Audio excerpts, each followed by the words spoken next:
10 years ago, I tested a concept. I tested an idea. So we're in Seattle in the United States, and I just wanted to try something. We had hundreds of guests. We had 5 companies, 99 seconds. That's a 1 minute 39 pitch. 4 minutes of questions. We had people vote, and we had a winner. And I just tested that as like an MVP, minimum viable product, and crazy enough,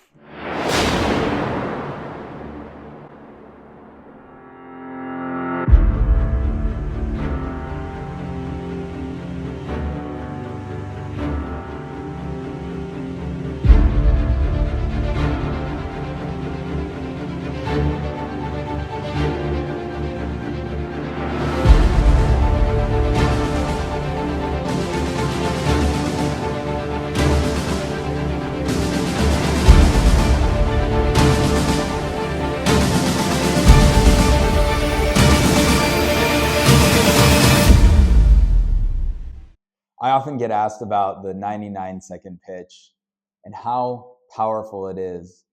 Also, how did I come up with it? When you look at the 99-second pitch, and you'll hear from a lot of our other team members, but my view is that the power is in the brevity and the challenge. Brevity being forcing someone to describe their passion and their creation within a short period of time, which would be 1 minute 39, is incredibly difficult. And then on top of that, you're in front of maybe hundreds of people. So this is a forcing function for founders. And it's in some ways a rite of passage for them to create that pitch, to gain the confidence, to go through the process. You come out just such a better entrepreneur, business owner, and really advocate for what you're building, because you're forced to think about and figure out what you want to say. The second thing is really around just the experience, the training, and the whole entire process.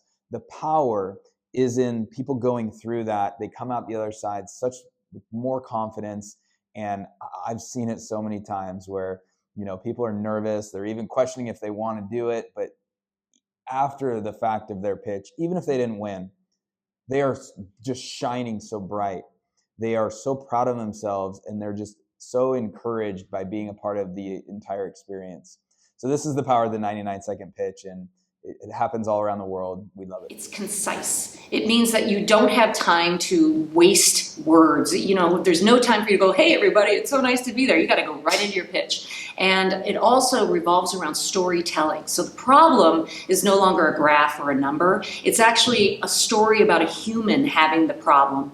And then they are the hero in the whole story. So this 99-second pitch is almost like it's a story all the way through, but we're getting their traction, their team, their business model, their addressable market. It's all coming in, but it's done through a narrative. So it's really highly entertaining for the audience, and it makes it memorable too, because we're not going to remember your pie chart. That's a fact. I think it's a lot of knowing what's important for that particular pitch versus what's not. So I have a framework where we say you do your story, then you do your solution, and then it's kind of like you might have great traction. So let's find out what your traction is. Or you might have all these awards that people would want to know about. So we're going to want to talk about that. So the middle part's a little bit unique, but then you got to get to the team page, and you got to make sure that they realize that the team page is a very important story page, because people buy your idea, but they also buy your team, and they need to know they're going to see this through. And then obviously the ask, and everyone's ask is a little bit different. Some people want money, some people want advisors or talent. So we try to make sure that we get what they need into their pitch, but still following a structure that everyone can follow. The training that they get from us, the 2 half-hour sessions that they get from Story Fruition, are so transformational. And I've had a couple times, actually maybe in the last show, I'm just saying, is that people think that they know it. They think that they're going to walk out onto this 99-second platform in front of hundreds of people and they're going to nail it. And this is not something you want to go out there and do without having a coach helping you through it, because you're either going to thrill them or confuse them, or worse yet, bore them. And then you go over time and it's super embarrassing.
99-second pitch is different. It is a pressure cooker. It is one of those things that's deceptively easy. People think, oh gosh, I'm used to giving a 20-minute pitch or a 10-minute pitch. Wow, like 99 seconds, I can nail that.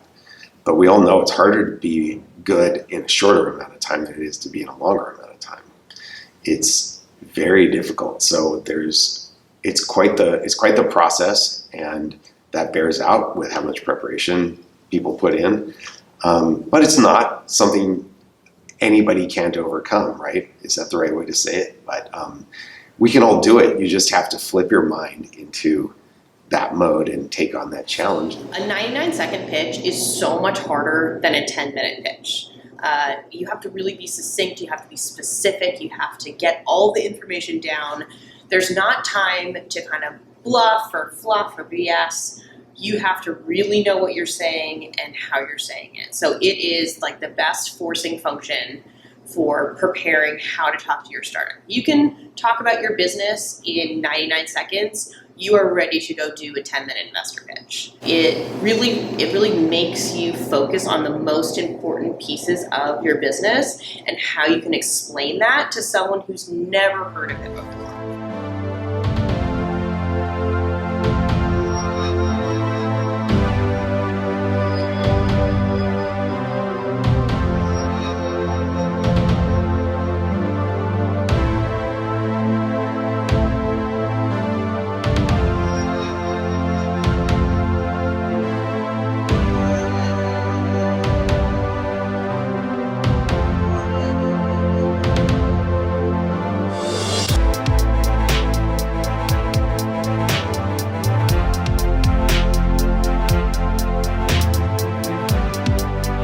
The 99-second pitch is truly one of the coolest things I have a pleasure of claiming to be the creator of.